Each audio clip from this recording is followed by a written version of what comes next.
It's Theme Park Thursday Live with Dillos Dudes.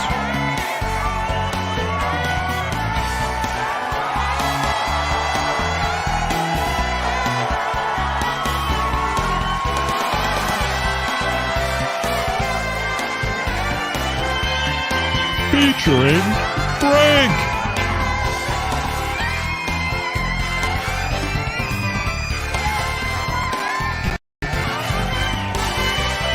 And Jen.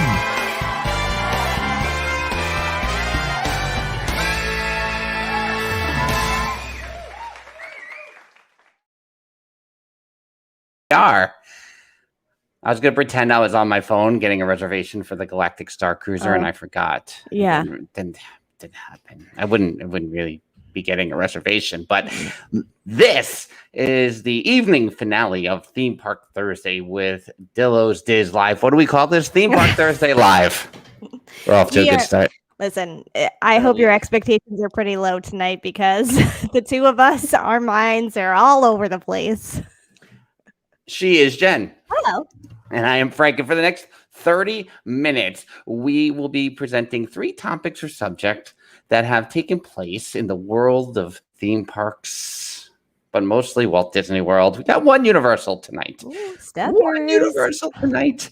So we got 3 topics or subjects. All of you in the chat, drive the conversation. We'll see where it goes. And then next week on the 14th, not only will we have the Theme Park Thursday podcast season 4 premiere, but we will also be moving Theme Park Thursday Live to the mornings. And we'll talk about that in our post show over at DillosDizResort.com, our Patreon membership, where you, for just $1 a month, can get access to our one-channel Discord. I mean, what's better than that? Sorry, I'm laughing at Steppers in the chat already. Steppers already knows what we're going to talk about, and she's not happy. So. You were a guest on the Adventures with Steffers podcast this week. We should make mention. I sure was. You better all go listen. Me and Steffers tangents and her editing skills are on point. I'm gonna say that because we want the whole edit. We should release it. Well, as she said, the video is probably funnier than the full audio, but yeah, we maybe need to release the whole thing at some point. All right, here we go with Adventures with Steffers. It's all your podcatchers. Just go listen, go do all the things, download them all, do them on multiple platforms so you get lots of downloads. That's right. Do it. Don't forget to review either. Topic number 1, Bob and Bob. There was this Hollywood Reporter article this week that talked a lot about the succession of Iger to Chapek. And it was a fascinating read. I don't know if everyone has checked it out. We'll talk a little bit about that and all the things involved with, I guess I'm prompted to talk about this a little bit more when they had their awkward button push moment at the Enchantment live stream last week. But Bob and Bob from the Hollywood Reporter article. Topic number 2, meet and greet. Some of your favorite character meet and greets are coming back, kind of, sort of, maybe not completely, but within boundaries and such. We'll explore that a little bit. And then finally, it's Shrek and Donkey. So we got Bob and Bob meet and greet, Shrek and Donkey. It is the end of Shrek 4D as we know it. Who feels fine? Who does not feel fine? I wonder who in the chat will not feel fine. While you determine the order of these 3 topics or subjects, please go ahead. I see 1 heart already came up here. Go ahead and like this video. Tell your friends. Tell everyone you know that we'll be talking about these 3 topics right now. You know what's funny is that later on this evening, we are doing the season 4 premiere recording of Theme Park Thursday with a guest, and I'm already stumbling over my words. Very bad sign. And you've also froze already, and you're a little glitchy here and there. So everything will be fine. Everything's fine here, guys. Place your bets. Facebook user, show yourself. We don't know who you are. Thanks for asking why we're so popular. All right, so we got, let's see, 313.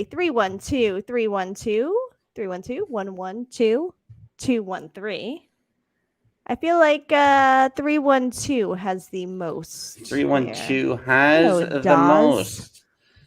The Daz. LANDOZ. Please go follow him. Are you all listening to Daz Does Disney every week? You must be. You must. Shrek and Donkey. This from our friends over at WESH.com. I don't know. I mean, I guess Skipper Bob used to work for WESH. That counts, right? I think that counts. So do you the say headline, WESH and not Wesh? Wesh? Yeah, I don't know. You know, I don't know that I've ever spelt out those letters before.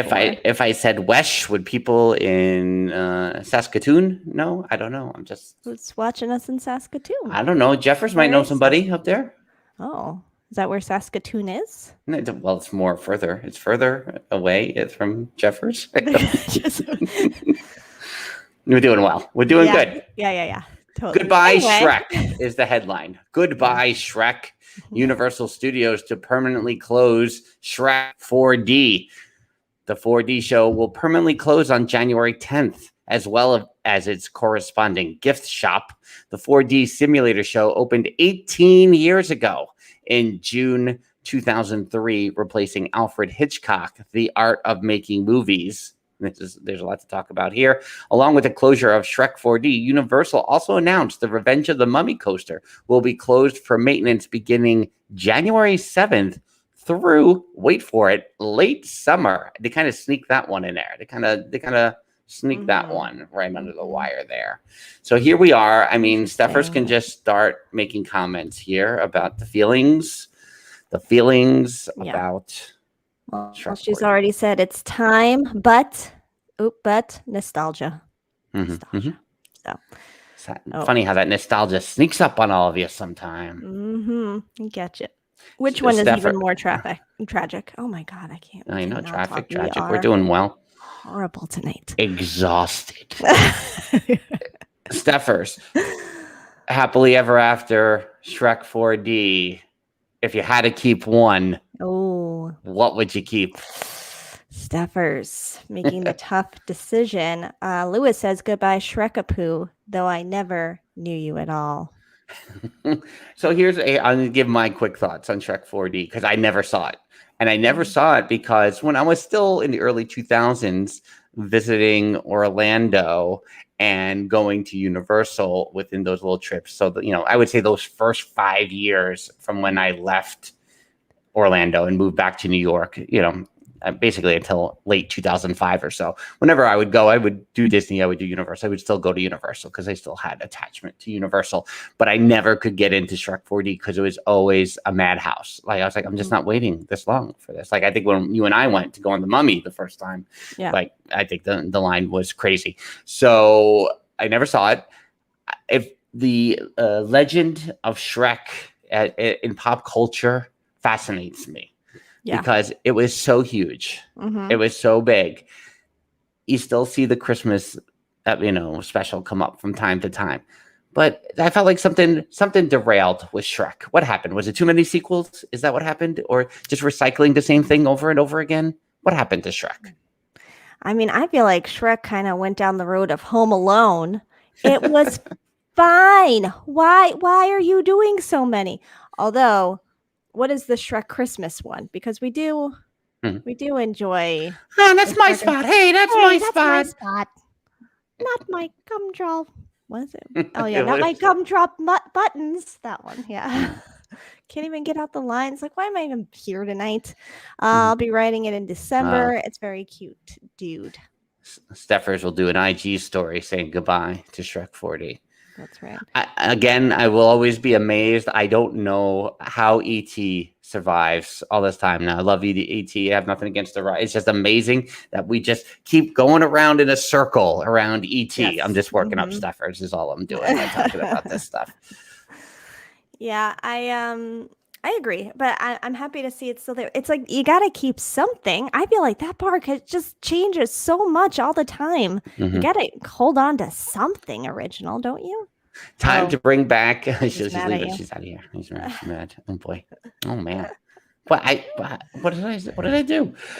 Me? What? What? Never. What goes into that spot? That's the question. No. What goes into that spot? Hey, that's my spot, not my spot. What goes there? Anybody want to in the chat talk about what may go into the Shrek 4D location? Place your bets. Back to the Future in 3D. Back to the Future. Trying to bring back to the Future into the parks. It should come back. Secret Life of Pets. Mhm. Oh, 2-person. Oh, Sing. Oh, Sing. Interesting. I enjoy Sing. All right, a couple for Sing. Is the trolls aren't Universal, right? What are they? They DreamWorks. Are they DreamWorks? I don't know how that all. It's all within the thing. Anything anti-Disney, I don't really know. Hotel Transylvania. There's this Pokemon thing happening over in Universal Japan. Some Pokemon representation in Orlando, and that would make me be in the parks a lot sooner than I'm planning. Is the 7-year-old on to his second binder yet, or is he still on the first binder? I think we need to. We have a bigger binder that he has baseball cards in. I think they need to swap because he has way more Pokemon cards than that. So it's not for long. Yeah. Somebody spoiler. Spoiler. Dr. Jacqueline talking about how to train your dragon. I think that's and that would be a good 3D thing to put in Flight of Passage-ish kind of Yes. situation. I don't know. It's a weird amount of space over there because I remember it more when it was Alfred Hitchcock when you just could cut through that area. So I always feel like it's a small amount of space, but maybe it's deceiving inside. I don't know. Oh, I keep forgetting about Epic Steffers. I'm sorry. She's saying they're probably saving that for Epic Train Your Dragon. They also should be saving Back to the Future for Epic. I think they need to do a big full-on push of Hill Valley. I want a Hill Valley in my Epic universe. So good. That would be really good. I want the thing on the corner. I want the clock tower. I want a casino where Biff is running it. I want the whole thing. What are you looking at? There we go. The clock tower. I have a little Funko clock tower. Oh, you got a Funko clock. I was like, is there something on my wall behind me? What's going on? There's Marty here. All right. It's already 8:14. We have to move on. Are we doing 312? Yes. 312. It's Bob and Bob, everyone. So there was this article that came out on what day? October the 6th? I'm going to share my screen. Can you see my screen yet? Can you see it? No, I know you can't. Bob Iger's long Disney exit amid Bob Chapek succession. Just pull it up here. If you haven't read it yet, it's a fascinating read. 18 One months of us into... is lying. Oh, sorry, that's not what. It's an interesting ad for this article, actually. Based on the New York Times bestseller. Peacock original, like we'll show you ABC Disney. Take that. In June, Disney's board and top management flew to the company's Aulani Resort in Hawaii for their annual retreat. It was Executive Chairman Bob Iger's last official appearance at such a gathering. Just to drop it a little bit, he decided to open the meeting by offering his parting advice. A longtime critic of over-reliance on market research rather than instinct and taste, he made an inspirational plea for the value of talent. He touched on the challenges of managing creators, but stressed that every transaction at Disney, parks, consumer products, movies, and television starts with creativity. One of us is lying on Peacock. And so basically it was, though no outsiders were present, chatter about Iger's talk soon began to seep through Hollywood. His words were interpreted as a shot at Chapek. And then Chapek basically followed that up by saying, in fact, Disney was now a data-driven company. It sent a chill through Hollywood. One of us is lying. One of us is lying. Coming soon to Peacock. So, there's so much drama. It's such an interesting thing because what is Chapek not JPEG, Bob Iger's exit strategy goes like all the way back to like 2013, 2014, where people were being brought up and then they went away. And then someone else would come in and then they went away. And then like all that was left was JPEG. And so it's a fascinating read of like Iger. If you didn't want to give it up completely, then why did you stay? Did you get nervous about the pandemic in February in 2020? It was like, okay, escape.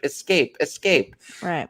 It's the whole article. It's a long article, but it's a fascinating tale that includes a lot of the Scarlett Johansson business that went on and just a little bit of insight of Iger versus Chapek. And I know we have some feelings about Chapek. And I know Lewis in particular, I think, has feelings about Bob Iger, which is why I kind of have this article here, too. It's just to stir Lewis up a little bit. So I just want to leave it up to the chat here, just to leave your impressions of Iger and Chapek. You can pit them against one another. You need both creativity and data. Look at Lewis playing Switzerland over here. Yeah, I agree with you, Lewis.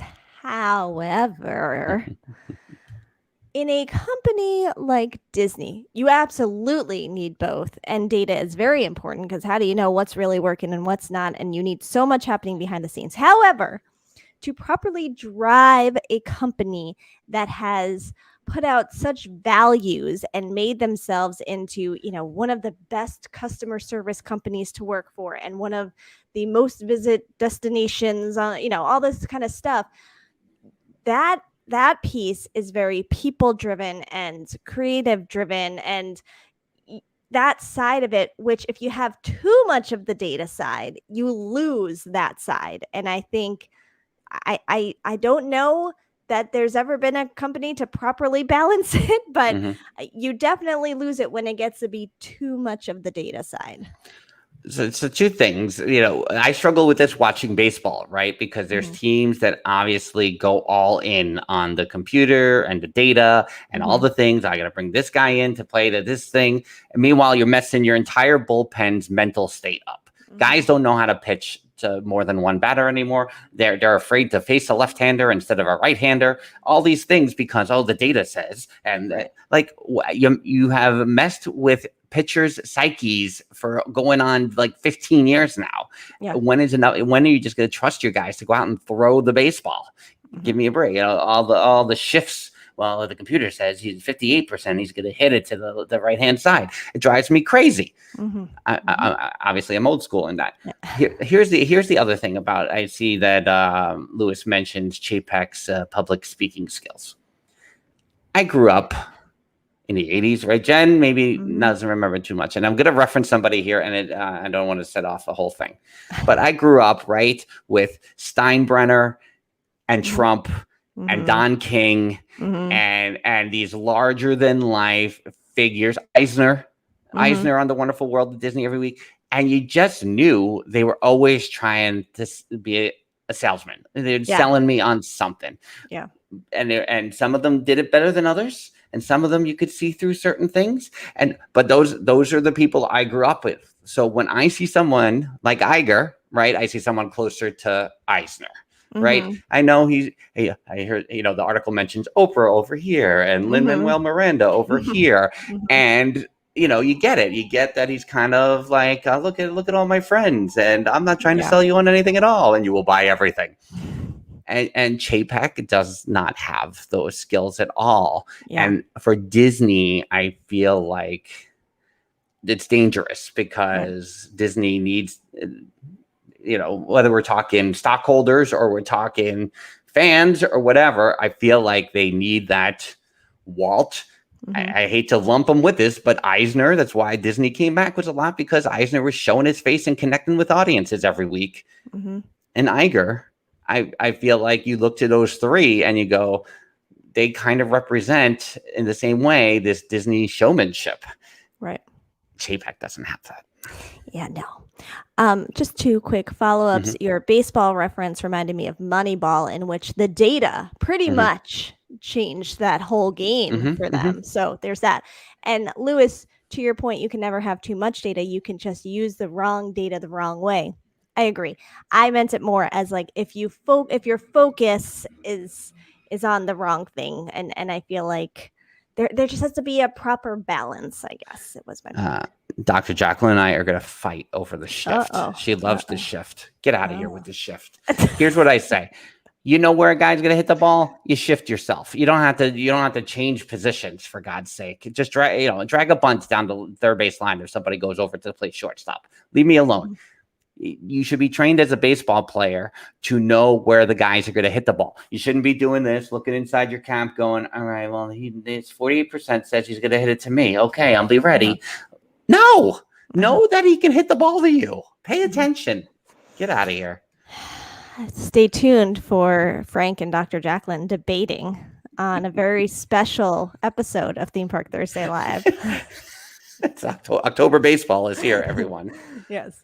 What was I gonna? Yeah, you finish up here because I'm gonna pull up the article while you're doing this. I was just checking the. You're going to have okay. So Jeffers was saying you're going to have the data anyway. Let the creatives use the data to do what they need to do, whatever that means. Stiffers just called you old. Landon wanted to point out it was the 1880s, not the 1980s. And that's right. That's right. We didn't play with gloves. We caught with our bare hands. By God.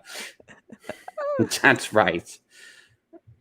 All right. So lastly, but not leastly, should we bring it over to the meet and greet? So, we recorded our podcast on Tuesday morning. Mm-hmm. Tuesday afternoon. Here comes Disney Parks like, hey, we got a slew of announcements because we know that Frank and Jen just recorded their podcast. They do it every time. Every single time. So more live entertainment's coming back. The rumors about the Indiana Jones Epic Stunt Spectacular is true. It will be opening December 19th. And then the big, I would say, part of it was the expansion, as it were, of Disney character greetings, I guess, meetings and greetings, both together. Here's from Disney Parks blog. Over the past year, beloved Disney characters have been popping up in cavalcades, motorcades, flotillas, and surprise sightings, much to the delight of our guests. And I'm pleased to tell you many of those experiences will be continuing. This is why I continue to read this blog. It's like, oh, they're continuing? Great. Don't screw it up. Uh-huh.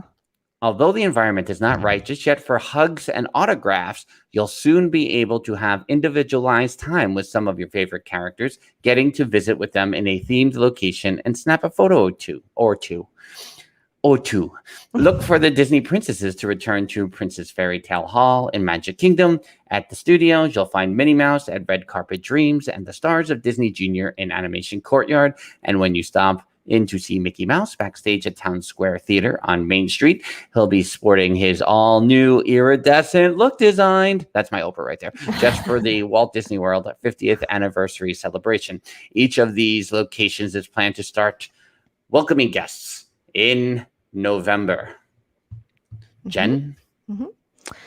Well, so far, it sounds like perhaps they might be listening to us a little bit on this one, in which we want the balance. We have enjoyed how the characters have been popping up during the pandemic, if you will. They're watering the plants, they're playing, they're interacting, they're greeting the guests as they walk into Magic Kingdom every morning. We love that feeling because that brings us back to the 80s in Disney, and we love it. But we also missed some of the meet and greets, and especially Mickey and Town Hall. For the 4-year-old, she very much missed getting to meet princesses this summer and all of that. So I like that they're doing kind of a balance and they're working their way back to it. I find it interesting, I think when they are making these announcements as to what's coming back or what's changing or anything like that, they need to maybe not act as though, not that they're not concerned for the safety and health of their guests, but maybe not make it such a point when everyone is packed on Main Street every night, or everyone's now packed around World Showcase watching fireworks and all of that, when it's like, don't say you don't have parades because of this, and don't say you're not doing, you can kind of just put up a barrier another way. But I appreciate that they're working their way towards the balance, and I hope the balance remains even when you can hug characters again. Yeah, I mean, I think that's, when at what point do you have to start, I don't want to say experimenting, but broadening and trying to ease things back to some sort of normalcy. I definitely think, like, the animation courtyard and studios, you can have a decent picture there. There is space right there. You can place. Oh yeah. You can set up the pictures and everything else. So those are kind of. I mean, and I guess to Mickey and Town Square is kind of the similar thing too. So when you see a place like that in Fairy Tale Hall, these are all rooms where you can have that distance. Now the curious thing, right, is I don't even know where the masking rules are at Disney. Yeah, Dr. Val was asking. Yeah, right. About that. So if you go inside Fairy Tale Hall, is your mask on and take a picture, or is your mask allowed to come off to take a picture? I would think you're indoors. I don't know. I'm just saying, either they're going to have some rules in place by November. It's going to be a shift of some kind in the mask policy, which whatever the policy is, is. We're rule followers here at Dillos This. And but I think this is a good step of like isolated locations. But yeah, don't get rid of, how many people when they're on their trip have texted me video of characters in environments doing some kind of action, and I got 3 of them over the weekend. Yeah, it's good nuts. stuff. Yeah. Lewis agrees with me 200%. Lewis, me and you tonight. I mean, this is odd. I don't know what's happening. Is it a full moon tonight? I don't know. All right. Well, we have 3 minutes left here as we conclude basically 18 months of streaming in the evening once a week for because Parks and Monorail's Most Magical Hour for 12 months. And then we forgot to talk about our March Madness, Dillo's Madness. Right. Yes. My favorite thing about Disney ever this year, March Madness Mania Pool Horn. Right.